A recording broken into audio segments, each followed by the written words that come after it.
उद्देश्य क्या है? घड़े को नल के पास ले जाने का उद्देश्य है कि नल में पानी है, घड़ा भरेगा। लेकिन आप ले गए हैं, आपने वहां रख दिया है, लेकिन घड़ा नहीं भरा। अब घड़ा क्यों नहीं भरा? घड़ा सीधा नहीं रखा है, घड़ा उल्टा रखा हुआ है ना।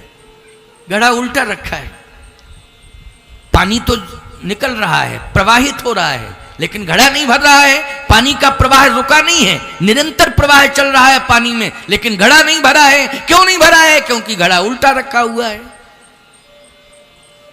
जिंदगी भर प्रवाह चलता रहे पानी का, उल्टा घड़ा भरेगा क्या जब तक उसे सीधा नहीं किया जाएगा। सती जी संशय के साथ बैठी हैं। संशय जिसकी जिंदगी में होता है वो किसी के शब्दों को सुनता नहीं हो, सुनता है तो समझता नहीं है, स्वीकार नहीं करता है। यह संशय की जिंदगी का हाल होता है। इसलिए संशय की जिंदगी लेकर के बैठी हैं, इसलिए बुद्धि उल्टी है सती की। बुद्धि कैसी है? उल्टी है। और श्रद्धा लेकर के बैठी होती तो बुद्धि सीधी रहती। बोलो ईमानदारी से, कथा भरती कि नहीं भरती बुद्धि में? निश्चित भरती। लेकिन कथा स्थल पर बैठी हैं, लेकिन कथा सुन नहीं रही। सुनी महेश, भगवान शंकर ने कथा सुनी, परम सुख मानी, परम सुख की प्राप्ति हुई। लेकिन सती जैसे गई, सम्मान लेकर के गई, सम्मान बहुत मिला, लेकिन जब कथा नहीं सुनी, लौट रही तो सम्मान शिव जी को मिलने लगा, सती का सम्मान चला गया। प्रमाण क्या है? मुनि सन विदा मांग त्रिपुरारी। त्रिपुरारी हो गए, बोले हो गए कि नहीं? शंभू से क्या हो गए? त्रिपुरारी। मुनि सन विदा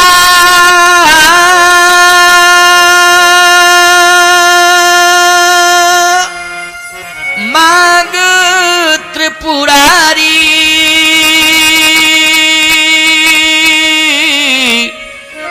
और चले भवन संग दक्ष कुमारी। अब ना तो ये भवानी है और ना ये जगत जननी है, केवल दक्ष कुमारी है, यानी दक्ष की बेटी। ये भी दुर्भाग्य की बात है कि कोई नारी पति के साथ चले और परिचय पिता का दिया जा रहा हो। अच्छा, पति के साथ कोई पत्नी जा रही, पति के साथ नारी चल रही है, तो परिचय पति का दिया जाएगा कि पिता का? बोलो भाई। अरे पति जब साथ में है तो परिचय पति का, लेकिन पति साथ में, परिचय पिता का। कितना बड़ा दुर्भाग्य है। मुनिशन विदा मांग त्रिपुरारी, चले भवन संग दक्ष कुमारी। बोले ये कौन जा रही है? बोले दक्ष की बेटी जा रही है। ये कोई नहीं कह रहा है कि शंकर जी की पत्नी जा रही सती, दक्ष की बेटी जा रही है। गजब की बात। अरे राम राम। सावधान, ससुराल में कोई नारी हो, परिचय मायके वालों का दिया जाए तो धिक्कार है ऐसी ससुराल को कि नहीं? बोलो भाई, ऐसी ससुराल को धिक्कार है कि नहीं कि परिचय मायके का दिया जा रहा है। जब पिता हाथ पीले कर देता है और जिस घर में प्रवेश दिला देता है, याद रखना उसी घर का मूल अधिकार हो जाता है। सच्चा वही घर होता है उस नारी का। और याद रखना, जब तक विवाह नहीं हुआ है तब तक पिता का परिचय दिया जाता है। जब विवाह हो जाता है तो पति के परिचय से जुड़ जाती है नारी। परिचय किसका देना चाहिए? पति का परिचय देना चाहिए, पिता का नहीं। जब तक विवाह नहीं हुआ तब तक तो पिता का परिचय है, लेकिन विवाह के, और शिवजी जैसा पति, मैं एक बात कहूं, कोई वैसे हो सड़क छाप है तो फिर एक अलग बात है कि परिचय देने में संकोच। लेकिन भगवान शिव विश्वनाथ ममनाथ पुरारी, त्रिभुवन महिमा विदित तुम्हारी। त्रिभुवन में जिनकी महिमा विख्यात हो, ऐसे पति के साथ सती जा रही है, लेकिन परिचय पति का नहीं दिया जा रहा है, परिचय पिता का दिया जा रहा है। कथा भगवान शंकर ने सुनी, फल क्या मिला? कुंभज जी ने कहा था कि मेरे गुरुदेव ने कहा था कि जो कथा सुनेगा और जो कथा कहेगा, कथा में ही उसे भगवान मिलेगा, अथवा कथा सुन के जाएगा तो भगवान मिलेगा।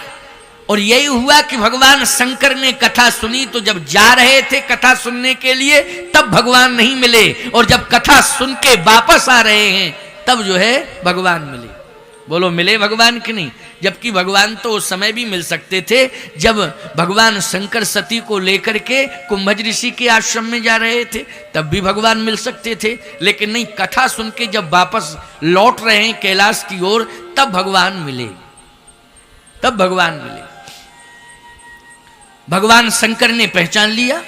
जय सच्चिदानंद जग पावन, बोलिए सच्चिदानंद भगवान की जय। आज सच्चिदानंद भगवान मिल गए, साष्टांग प्रणाम किया भगवान शंकर ने और कहा सती देख, कथा सुनने का परिणाम यह है कि कथा सुन के आए, भगवान मिल गए, कर प्रणाम। सती बोली हम नहीं मानते हैं कि ये भगवान है। ना तो वक्ता को मान रही है सती और ना भगवान को मान रही। विडंबना तो ये है, यही विडंबना है। देखो भैया, संशय की जिंदगी बहुत खराब होती है। ये संशय ने घरों में दीवार खड़ी कर दी है। ये जो बंटवारा और विभाजन की प्रक्रियाएं प्रारंभ होती हैं, बोलो संशय के द्वारा ही होती कि नहीं? घर के अंदर जब दीवार खड़ी होती है ना, तो पुरखे रोने लगते हैं उस समय। समझ रहे ना इस बात को?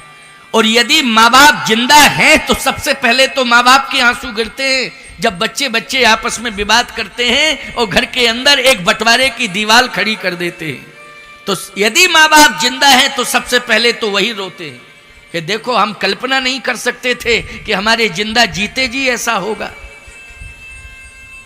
कभी भी ऐसा संशय, ऐसा भ्रम मत रखना, चाहे स्त्री हो चाहे पुरुष हो, कि संशय के कारण दीवार खड़ी हो जाए। एक बात मैं कह रहा हूं, भले ही अन्यथा लेना हो तो ले लेना, हमारी बात को गंभीरता से समझना। मैं महात्मा हूं, आचार पीठ पर बैठा हूं, इसलिए मुझे उपदेश देने का भी अधिकार है और आदेश देने का भी अधिकार है। दोनों अधिकार मुझे प्राप्त हैं। मैं धर्माचार्य की भूमिका में हूं, आदेश भी दे सकता हूं, उपदेश भी दे सकता हूं। प्यारे, संशय बहुत खतरनाक होता है। संशय दूर करने के लिए कथा सुनना बहुत आवश्यक है, और मन लगा के कथा सुनना और कथा पर चलना ये आवश्यक है। एक घर में बड़ी एकता थी। दो भाई बड़े प्रेम से रहते थे, बच्चों में भी प्रेम था। लेकिन एक महिला प्रवेश कर रही है और संशय का खजाना लिए है वो, और सोच रही है कि ये संशय, ये भ्रम थोड़ा थोड़ा बट जाए घरों में तो ज्यादा अच्छा रहे, क्योंकि बोझा संशय का, भ्रम का बहुत बड़ा है मेरे सिर पर, इसको मैं बांट दूं। समझ रहे हो? जैसे प्रसाद बंटता है ना, याद रखना, वो संशय बांटने के लिए चली एक महिला। बहुत ध्यान से सुनना इस बात। वो महिला जो है संशय का पिटारा सिर के ऊपर रखे और संशय बांटने के लिए, भ्रम बांटने के लिए चली वो। तो एक घर में प्रवेश किया उसने। घर में देखा बड़ा प्रेम है। क्या प्रेम है? बोले भाई दो हैं। पिता के मरने के बाद बड़े भाई को पिता का दर्जा मिल गया, ये तो नियम ही है भाई। पिता के मरने के बाद जो घर में बड़ा होता है उसको पिता मान लिया जाता है। अच्छा, जो पिता के पद पर बैठता है उसी का विशेष सम्मान होता है। उसके घर से जो उसकी धर्मपत्नी जो होती है वो घर की मालकिन बन जाती है, वो मालिक होता है, वो मालकिन, सम्मान उसी तरह से होता है। अब वो संशय बांटने वाली, भ्रम पैदा करने वाली, भ्रम को बांटने वाली जैसी प्रवेश करती है तो रोने लगी। तो घर की मालकिन ने कहा बात क्या है? कहा बात यह है कि आज मैं अभी अभी बाजार से लौटी हूं। हाँ तो क्या हो गया? बोले मैंने बाबूजी को देखा कि पसीने पसीने थे और परेशान ज्यादा थे। पसीना तो ठीक है गर्मी में सबके निकलता है, लेकिन चेहरे पर पसीना ही नहीं था, परेशानी नजर आ रही थी। तो उसने कहा देखो बाबूजी घर के मालिक हैं, जिम्मेवारियां बहुत हैं उनकी, इसलिए घर को चलाना है तो फिर सुविधा नहीं सिद्धांत से जुड़ना पड़ता है, इसलिए सिद्धांतवादी हैं, सिद्धांत का पालन करते हैं, उसमें परेशानियां भी उठानी पड़ती हैं तो उठा लेते हैं, लेकिन सिद्धांत की रक्षा होती है, सिद्धांत की। अच्छा बोलो भाई, महाराणा प्रताप ने सिद्धांत के कारण परेशानी उठाई कि नहीं उठाई? किसके कारण परेशानी उठाई? सिद्धांत के कारण। और याद रखना, महाराणा प्रताप के प्रभाव से आज हमारा देश गौरवान्वित है कि नहीं? उस महापुरुष ने परेशानी उठा ली, लेकिन आज हमारा भारत वीरता का प्रतीक है कि नहीं? बोलो किसके कारण यह गौरव मिल रहा है? महाराणा प्रताप के कारण मिल रहा है। लेकिन परेशानियां कितनी उठाई? उन्होंने सुविधा का त्याग किया, सोने चांदी के थाल, सोने चांदी के बर्तनों का त्याग कर दिया, सोने के पलंग का त्याग कर दिया, समग्र प्रकार की सुविधाओं का त्याग कर दिया, लेकिन प्यारे सिद्धांत का वर्ण किया और अरावली की पहाड़ियों में कंटकाकीर्ण मार्ग और पत्तों पर सोए महाराणा प्रताप। इसको कहते हैं सिद्धांत। आज स्वर्ण अक्षरों में उनका नाम लिखा जाता है। सावधान, जो सिद्धांतवादी होता है उसके सामने परेशानी तो आती है, लेकिन उसका इतिहास बनता है प्यारे, और स्वर्ण अक्षरों में उसका नाम लिखा जाता है। और इतना ही नहीं, मरने के बाद उसकी कीर्ति अमर हो जाती है। इसलिए बड़प्पन का अर्थ यह नहीं है कि सुख सुविधा भोगी बन जाना। बड़प्पन का अर्थ ही यह है कि जो भी परिवार की परेशानियां हो उनको सिर पर लेना। समझ गए हो कि नहीं? उनको सिर पर लेना परेशानियों, तभी वो बड़प्पन सार्थक है। उस महिला ने समझाया कि सबसे बड़े हैं, घर के मालिक हैं, अर्थात जो परेशानियां होंगी उन परेशानियों को तो सहना पड़ेगा, क्योंकि परिवार को चलाना है और सबके साथ संबंध प्रेम का निभाना है। इसलिए मेरे पति देव इतने सरल, इतने उदार हैं कि वो चाहते हैं कि हमारा परिवार एक हो। लेकिन वो भ्रम बांटने वाली महिला, वो संदेह, वो भ्रम को बांटने वाली महिला क्या कहती है, उसके शब्दों को सुने। वो यही संशय के शब्द हैं, यही भ्रम पैदा करने वाले शब्द हैं कि कमाए तुम्हारे और खाएं सबरे। याद रखना, ये है संशय, ये भ्रम है। लेकिन जो समझदार महिलाएं हुआ करती हैं, याद रखना, वो ऐसे शब्दों को सुनती नहीं है। न वो भ्रम को स्वीकार करती हैं और न वो संदेह को, संशय को स्वीकार करती हैं। वो केवल अपनी समस्याओं के समाधान में लगी रहती हैं और अपने पति को समझाती रहती हैं कि परिवार को एक रखना है तो परेशानियों को सहना पड़ेगा, परिवार को एक रखना। ऐसी माताएं साक्षात कौशल्या हुआ करती हैं। बोलो कौन हुआ करती हैं? कौशल्या हुआ करती हैं। इसलिए माताओं, आज नाम से कौशल्या नहीं, लेकिन विचारों से कौशल्या बन जाओ। ये कौशल्या के विचार हैं जो भ्रम और संदेह को सदा दूर करती रहती है। कौशल्या बनने की जरूरत है। तो मैं कहना चाहता हूं कि सती ने कथा नहीं सुनी तो भ्रम पैदा हो गया, और जब भ्रम पैदा हो गया तो भ्रम लेकर के गई, भ्रम में और भ्रम आ गया, भ्रम में और भ्रम आ गया। क्योंकि कथा सुनती तो भ्रम दूर हो जाता, लेकिन कथा नहीं सुनी तो भ्रम लेकर के गई थी और भ्रम आ गया। संशय लेकर के गई थी, संशय में भी संशय। संशय क्या है? पति ने कहा कि भगवान है प्रणाम करो, लेकिन संशय की जिंदगी कह रही है कि ये भगवान नहीं है, इसलिए सती ने प्रणाम नहीं किया। मैं एक बात कहता हूं, जहां पर पति प्रणाम कर रहा हो, पत्नी को प्रणाम करने में संकोच नहीं करना चाहिए। करना चाहिए क्या? जब पति प्रणाम कर रहा है, जैसे हमारे साथ शिष्य चल रहे हैं, अब हम किसी देवता को प्रणाम करते हैं तो शिष्यों को संशय करना चाहिए। मेरा गुरु जब प्रणाम कर रहा है तो हमें भी प्रणाम करना चाहिए, संशय की आवश्यकता नहीं।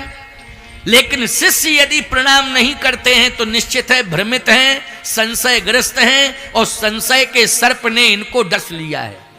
इसलिए संशय का सर्प जिसे डस लेता है प्यारे, उसकी जिंदगी होश की जिंदगी नहीं होती है, बेहोश की जिंदगी हो जाती है। होश की जिंदगी का मतलब पहचान, और बेहोश की जिंदगी का मतलब पहचान खो देना। आज सती पहचान खो देती है, दिखाई नहीं दे रहा है कि मेरा पति परमात्मा को प्रणाम कर रहा है, मुझे भी प्रणाम करना चाहिए, लेकिन सती ने प्रणाम नहीं किया। भगवान शंकर ने कहा कि मेरे ईश्वर का, मेरे इष्ट का तूने अपमान किया है। अगर मेरे इष्ट का तूने अपमान किया है सती, मैं तुझे स्वीकार नहीं कर सकता हूं, अभी भी मैं कह रहा हूं प्रणाम कर। तो सती कहती है कि आप भले ही कुछ भी कहो, लेकिन मैं प्रणाम तब करूंगी जब परीक्षा ले लूंगी। परीक्षा में अगर ये उत्तीर्ण हो गए तो समझ लेना कि मैं प्रणाम कर लूंगी। परीक्षा, भगवान शंकर ने कहा आप तो और गड़बड़ कर रही है तू। परीक्षा भगवान की नहीं ली जाती है, कभी भी भगवान की परीक्षा नहीं लेना चाहिए। भगवान की तो प्रतीक्षा करनी चाहिए। क्या करनी चाहिए? प्रतीक्षा। अच्छा बोलो, जितने लोग यहां बैठे हो भगवान के दर्शन की प्रतीक्षा में प्रतीक्षारत हो कि नहीं? किसके दर्शन की अभिलाषा है? भगवान के दर्शन की। तो प्रतीक्षा ही तो कर रहे हो कि परीक्षा कर रहे हो? प्रतीक्षा। भगवान की प्रतीक्षा करनी चाहिए, भगवान की परीक्षा नहीं लेनी चाहिए। सती और गलती कर रही है तू, भगवान की परीक्षा लेने पर आमादा है, खबरदार, मैं तेरा त्याग कर दूंगा। सती जी ने कहा महाराज नाराज हो चाहे कुछ करो, मैं तो पहले परीक्षा लूंगी। इसका मतलब यह है कि सती के जीवन में दुस्साहस है। बोलो है कि नहीं दुस्साहस? इतना बड़ा दुस्साहस होना नहीं चाहिए। हमेशा यदि सुंदर मार्गदर्शन दिया जा रहा हो तो उसे स्वीकार करना चाहिए, लेकिन सती सुंदर मार्गदर्शन प्राप्त करने के बाद भी स्वीकार नहीं कर पा रही है। क्यों? इसलिए कि उसका संशय दूर नहीं हुआ। संशय इसलिए दूर नहीं हुआ क्योंकि कथा नहीं सुनी उसने। ये संशय रूपी पक्षी बहुत खतरनाक होता है। संशय रूपी पक्षी दूर कैसे होगा? जैसे किसी पक्षी को भगाना है तो ताली का प्रयोग करना पड़ेगा, नहीं ऐसे पक्षी भाग जाएगा। ताली करो, बजाओगे पक्षी भाग जाएगा। ऐसे ही संशय रूपी पक्षी किस ताली से भागेगा? कह राम कथा, राम कथा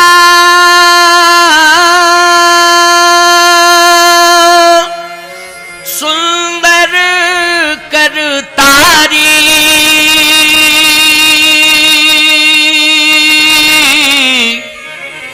संशय बिहंग उड़ावन हारी। ये संशय रूपी पक्षी सदा सदा के लिए चला जाएगा। किससे जाएगा? राम कथा सुंदर करतारी। राम कथा रूपी तारी का प्रयोग करोगे तो संशय रूपी पक्षी भाग जाएगा। इसलिए राम कथा सुनना आवश्यक है कि नहीं? ये भ्रम, ये संशय परिवार का दूर करना है, व्यक्ति का दूर करना है, परिवार के सदस्यों का दूर करना है, तो राम कथा से जुड़ना पड़ेगा। इसलिए हमारी पुरानी परंपरा है कि घर घर में रामायण होती थी। बोलो भाई, होती थी कि नहीं? घर घर में रामायण। दो चीजें आवश्यक थीं, एक तो आंगन में तुलसी और तुलसीकृत रामायण। तुलसी की पूजा करो और तुलसीकृत रामायण को पढ़ो। और जब फुर्सत में हो जाते थे, सब दिन भर काम काज करके शाम को घर में आते थे, जब सब फुर्सत में हो जाते थे तो बोलो एक साथ परिवार में बैठ करके रामायण पढ़ी जाती थी कि नहीं पढ़ी जाती थी? परंपरा पहले थी। अब क्या है क्या नहीं है हम कह नहीं सकते, लेकिन परंपरा यही थी कि रामायण पढ़ी जाती थी। क्यों? संशय रूपी पक्षी को भगाने में रामायण ही माध्यम है और कोई माध्यम नहीं, रामायण। और संशय दूर होता था। अब क्या बतावें आपको, रामायण पढ़ना बंद कर दिया, महाभारत शुरू हो गया घर में। बोलो घरों घरों में महाभारत शुरू हो गया कि नहीं?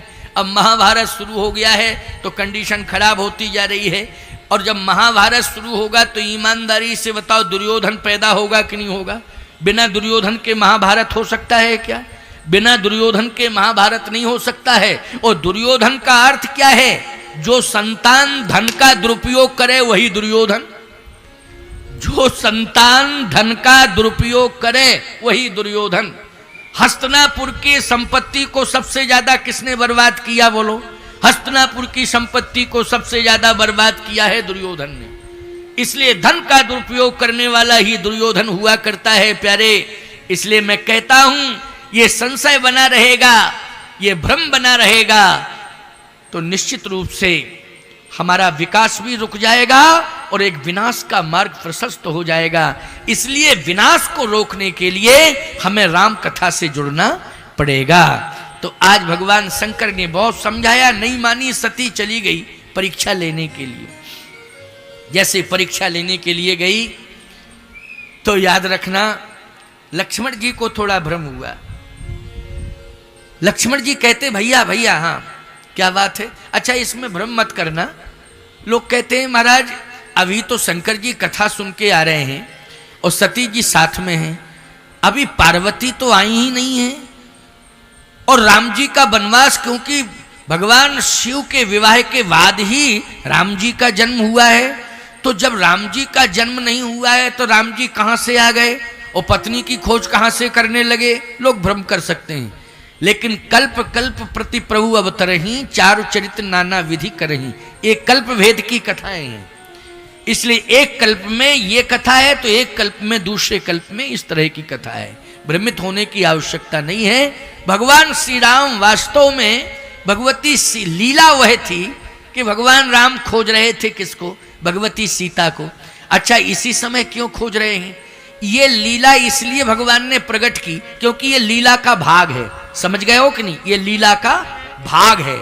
वस्तुतः देखा जाए तो लीला के पात्र सुनिश्चित हैं, बोलो है कि नहीं? जैसे लीला हो रही हो तो लीला के पात्र सुनिश्चित हुआ करते हैं, लेकिन किसी एक विशेष लीला को दिखाना होता है तो आगे पीछे करके दिखा दी। जैसे हरिश्चंद्र नाटक दिखाना है तो हरिश्चंद्र वाला ही दृश्य प्रस्तुत कर दिया जाता है। अब इसमें यह प्रश्न नहीं होना चाहिए कि ये चरित्र बीच में कहां से आ गया। नहीं, ये तो सती जी के भ्रम को दूर करने के लिए भगवान ने ये लीला की है। इसलिए लीला का वो भाग प्रस्तुत कर दिया है जिसमें सीता का हरण हुआ है। समझ गए हो? जिसमें सीता जी का हरण हुआ है वो भाग भगवान शंकर ने श्री राम जी को देखकर प्रणाम किया और भगवान राम ने तत्काल उस दृश्य को प्रस्तुत कर दिया। रोने लगे भगवान राम। अच्छा जब भगवान राम रोने लगे, चले आ रहे हैं, भगवान शंकर ने रोते हुए प्रभु राम को देखा, लेकिन भगवान मान करके प्रणाम किया। सती जी से कहा प्रणाम करो। सती बोली ये रोने होने वाला भगवान नहीं हो सकता है, ये तो रो रहा है, इसको हम भगवान कहां से माने? भगवान तो प्रसन्न रहता है, उससे बड़ा प्रसन्न दुनिया में कौन है? लेकिन ये रोने वाला, ये तो संसारी मानव है। भगवान शंकर ने कहा सती ये वास्तविकता नहीं है मेरे भगवान की, ये अभिनय है। ये क्या है? अभिनय। अभिनय में, नाटक में और वास्तविकता में अंतर होता है कि नहीं होता है? बोलो भाई, होता है अंतर कि नहीं? वास्तविक रोना अलग बात है और नाटक का रोना अलग बात है। ये नाटक है, अभिनय, ये वास्तविकता नहीं है। मेरी बात को तो मानो, ये अभिनय है, लेकिन है भगवान। क्योंकि इसलिए तेरे सामने रोते हुए आए, मेरे सामने भी रोते हुए आए कि हम सब भ्रमित हो जाएं, उसे पहचान ना पावें। लेकिन कथा सुन के आए तो भ्रम रहेगा ही नहीं। हमारा तो भ्रम दूर हो गया, हम समझ गए मेरा भगवान है, लेकिन अभिनय कर रहा है, अपने को छिपा रहा है, लेकिन है भगवान। क्योंकि भगवान अपने को छिपाता है, अपने को प्रकट नहीं करता है। लेकिन तुम्हारे अंदर यदि कथा की पूंजी है तो याद रखना कथा पहचान दिला देगी कि ये परमात्मा है। भ्रमित होने की आवश्यकता नहीं है। ईश्वर कभी भी आ सकता है, किसी भी रूप में मिल सकता है, याद रखना। ये मत समझना शंख चक्र गदा पद्म धारण करके ही भगवान का दर्शन हो सकता है। भगवान किसी भी रूप में आ सकता है। एक बड़ी प्रसिद्ध कथा है, बहुत अच्छी प्रेरणादायी कथा है। सत्संग हो रहा था एक गांव में, जैसे अभी यहाँ कृष्णा महाविद्यालय में सत्संग हो रहा है, आप सब श्रवण कर रहे हैं, ऐसे ही एक जगह सत्संग चल रहा था। श्रोताओं ने कहा कि कथा से होता क्या है? महात्मा ने कहा भगवान मिलते हैं। कंफर्म, हाँ, विश्वास करना पड़ेगा, उसके प्रति श्रद्धा रखनी पड़ेगी, कथा को मन से सुनना पड़ेगा, भगवान मिलता है। एक श्रोता ने कहा कि अगर ये सत्य है तो हम कथा सुन रहे हैं, वो मन लगा के सुन रहे हैं, और फिर देखता हूं भगवान मिलते कि नहीं मिलते। अब वो कथा सुन के गया, भगवान ने स्वप्न में कहा कि मैं तुझे दर्शन दूंगा। देखो, कथा सुन के गया और सो गया, और सो गया तो भगवान ने कहा, अच्छा, उसके मन में ये आया कि संत जी कह रहे हैं कि कथा सुनने से भगवान मिलते हैं, लेकिन कथा सुननी चाहिए मन लगा के। मैंने तो कथा सुनी, लेकिन सत्य है क्या भगवान मिलेंगे? भगवान मिलेंगे तो देखता हूं कथा का कितना बड़ा प्रभाव। बस ऐसा सोचते सोचते सो गया। भगवान ने स्वप्न दिया कि मैं कल आ रहा हूं 8 बजे तेरे घर पर। जैसे स्वप्न में उसने ये सुना तो जागा और सुबह स्नान करके पत्नी से बोला, सुन सुन, जल्दी तू भी स्नान कर और घर को बढ़िया सुंदर गाय के गोबर से सुंदर लीप पोत के तैयार कर। क्यों क्यों, क्या बात है? अरे भगवान आ रहे हैं, 8 बजे का टाइम दिया है। और भगवान झूठ नहीं बोलते हैं, सत्य बोलते हैं। कहे भगवान ने कहा था, कहे हाँ स्वप्न में कहा। अरे बोले स्वप्न की बातें सत्य नहीं, नहीं ब्रह्म मुहूर्त में स्वप्न हुआ है। ब्रह्म मुहूर्त का स्वप्न सत्य होता है। ब्रह्म मुहूर्त में ही स्वप्न मिला, मैं मुझे सुनने को मिला भगवान आ रहे हैं, और इसलिए मैं सत्य मान रहा हूं कि मैं कथा सुन रहा था तो व्यास जी ने कहा था, एक संत की वाणी से मैंने सुना है कथा में कि जो मन लगा के कथा सुनता है एक न एक दिन भगवान उसे अवश्य मिलते हैं। विश्वास करना पड़ेगा। मैंने तो विश्वास कर लिया, इसलिए भगवान ने स्वप्न दिया, 8 बजे का टाइम दिया, आएंगे वो। उसने पूरे गांव में ढिंडोरा पीट दिया, हमारे दरवाजे पर भगवान आ रहे हैं, 8 बजे पूरी तैयारी है, आप लोगों को दर्शन करना हो तो आ जाओ 8 बजे से। पूरा गांव इकट्ठा हो गया भाई कि भगवान आ रहे हैं। इससे बड़ी बात और क्या होगी, गांव में ही भगवान का दर्शन होगा। 7:30 बज गया, पूरा गांव खड़ा है। यहां सुंदर कलश लिए माताएं खड़ी हैं, स्वयं वो आरती सजाए, दीपक रखा कि भगवान की आरती उतारेंगे, और खड़ा है। सारे लोग कीर्तन कर रहे। इधर भगवान के प्रसाद के लिए सुंदर पकवान बना दिए गए हैं कि भगवान को हम भोजन भी कराएंगे, पहले आरती उतारेंगे। ठीक 7:30 बजा, लोगों ने कहा कि अब आधा घंटा रह गया, भगवान आने वाले हैं। 8 बज गया। लोगों ने कहा 8 तो बज गया है, भगवान झूठ नहीं बोलते, भगवान तो दिखाई नहीं दे रहे हैं। उसने कहा देखो 10-5 मिनट लेट भी हो सकते हैं, ऐसा नहीं है कि 8 बजे का कहा तो हो सकता हमारे सुनने में अंतर आया हो, 8:15 का कहा हो, लेकिन हमने सुना कि 8 बजे, तो ऐसा नहीं है, थोड़ा 10-20 मिनट लेट भी हो जाता है मामला। आएंगे जरूर, कहा है निश्चित रूप से, ब्रह्म मुहूर्त में कहा है आएंगे। बस 8:15 हुआ प्यारे। 8 बजे ही एक बालक आया और रोने लगा। लोगों ने ध्यान नहीं दिया, बालक गांव का नहीं था, लोगों ने यह भी ध्यान नहीं दिया। बालक रो रहा था, यह भी ध्यान नहीं दिया। और जैसे ही लोग उसे डांटने लगे कि झूठ बोलते हो, 8:15 बज गया, भगवान अभी तक नहीं आया, तो बालक जोर जोर से रोने लगा। बालक जोर जोर से रोने लगा तो लोगों ने कहा भगवान तो नहीं आया, लेकिन ये बच्चा रो रहा है, इससे पूछो क्या बात है। तो गांव वालों ने पूछा क्यों रो रहा है तू, क्या बात है? बोले मुझे भूख लगी है, मुझे भूख लगी है, मुझे भूख लगी है। जिसने कहा था 8 बजे भगवान आएगा, स्वप्न भगवान ने कहा, उसकी आंखें लाल हो गई। उसने कहा यहां नाटक कर रहा है रोने का, आके तेरे घर में भोजन नहीं है, तू यहां भूखा चला आया। भगवान के लिए मैंने व्यंजन तैयार किए थे, तेरे लिए तैयार किए थे। भगवान जब तक नहीं आएगा, जब तक उसे नहीं खिला दूंगा।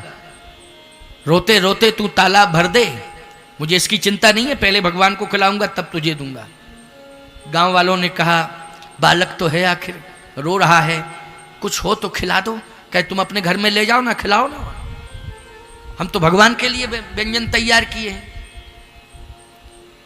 बस रोते रोते वो बालक चला गया। गांव वाले भी चले गए और कहा तू झूठा है, झूठा प्रचार करता है, बड़ा भक्त बनता फिरता है, बहुत डिंडोरा पीटता है। अब आए बाएं साएं बकने लगा वो साहब अंदर जाके। क्या बतावें, कथा में कहा था संत जी ने भगवान मिलते हैं, कथा से मिलते हैं, स्वप्न भी आया, इसलिए मैंने विश्वास कर दिया, मेरी तो इज्जत चली गई पूरे गांव। इतने में 12 बजे एक बूढ़ा आ गया और रोते हुए कहता है मैं भूखा हूं, मुझे भोजन दे दो। दौड़ा, ललकारा उसने, निकल जाओ यहां से, मेरा ही दरवाजा मिला तुम्हें भोजन के लिए, गांव में और कोई दरवाजा नहीं है, कहीं भी मांग करके खा लो। वो बूढ़ा रोता रोता चला गया। पत्नी से विवाद शुरू हो गया साहब। न जाने पत्नी क्या क्या कहने लगी, तुम्हारी बुद्धि खराब हो गई, पता नहीं तुमको क्या हो गया। सावधान। शाम को एक वृद्ध महिला आई, उसने भी रोके कहा दिन भर हो गया मुझे भोजन मांगते मांगते, अगर भोजन नहीं करा सकते हो तो एक गिलास पानी पिला दो। पानी तो पिला ही सकते हो, मैं प्यासी भी हूं, भूखी भी हूं, लेकिन भोजन नहीं दे सकते हो, एक गिलास पानी पिला दो। उसने दुत्कार दिया कि गांव में किसी का घर नहीं है पानी के लिए, मेरा ही घर है पानी के लिए, किसी के घर में पानी पी ले, जा यहां से। उस वृद्धा को भी भगा दिया, वृद्ध को भी दुत्कार दिया, बालक को भी दुत्कार दिया। रात में सो गया। भगवान ने फिर स्वप्न दिया, मूर्ख,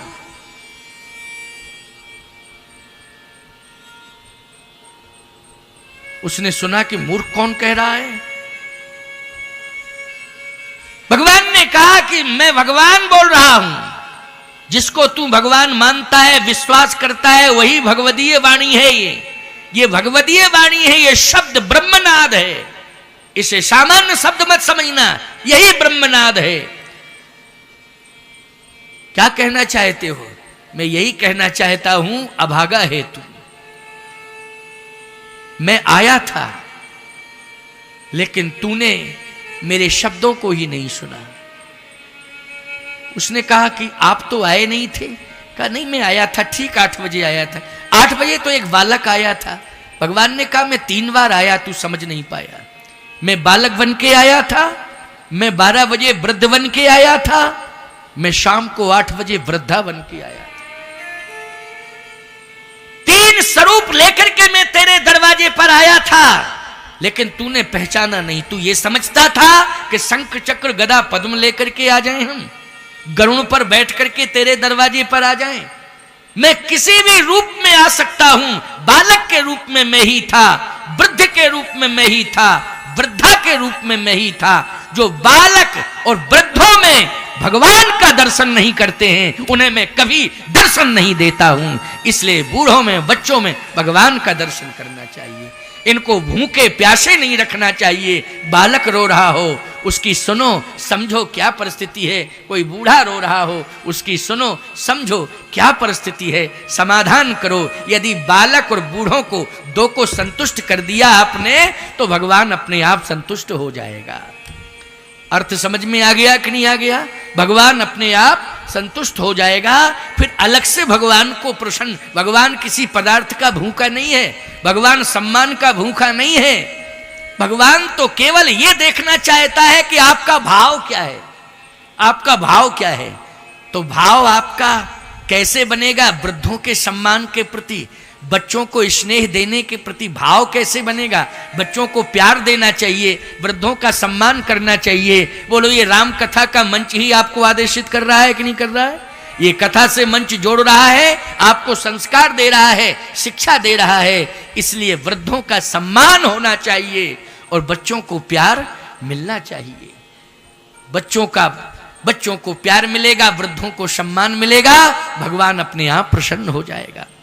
सती, ये लीला है, अभिनय है, इसलिए रो रहा है, ये मत समझना। देखो, बालक रो रहा था, लेकिन हल्के में ले लिया कि नहीं कि ये तो रोते रोते आया, भूखा है, भूखा है। अरे ये अभिनय था, भगवान का क्या था? अभिनय था। लेकिन हमें विश्वास करना चाहिए था। बालक को हम भोजन दे देते, वृद्धा को, वृद्ध को, इन सबको हम भोजन दे देते, इनका सम्मान कर देते, बच्चे को प्यार दे देते, तो बोलो सफलता मिल जाती कि नहीं मिल जाती? भगवान प्रकट हो जाता कि नहीं हो जाता? बोलो, उसी समय भगवान बालक में ही प्रकट हो जाता, वृद्ध में ही प्रकट हो जाता भगवान। सती, विश्वास कर तू, भगवान अभी प्रकट हो जाएगा। तू प्रणाम तो कर, नहीं किया प्रणाम, परीक्षा लेने चली गई और यही हुआ कि भगवान राम समझ गए और हंसते हुए बोले, विपिन अकेली फिरो, अकेली अकेली क्यों घूम रही हो वन में? क्या भोले बाबा नहीं है? कहां रह गए भोले बाबा? कहां छोड़ के चली आई? अकेली क्यों घूम रही? सावधान। सती समझ गई मैंने सीता का वेश बनाया, सती कीन सीता कर भेषा, मैंने सीता का वेश बनाया, लेकिन ये पहचान गए कि ये सीता नहीं सती है, इसलिए विपिन अकेली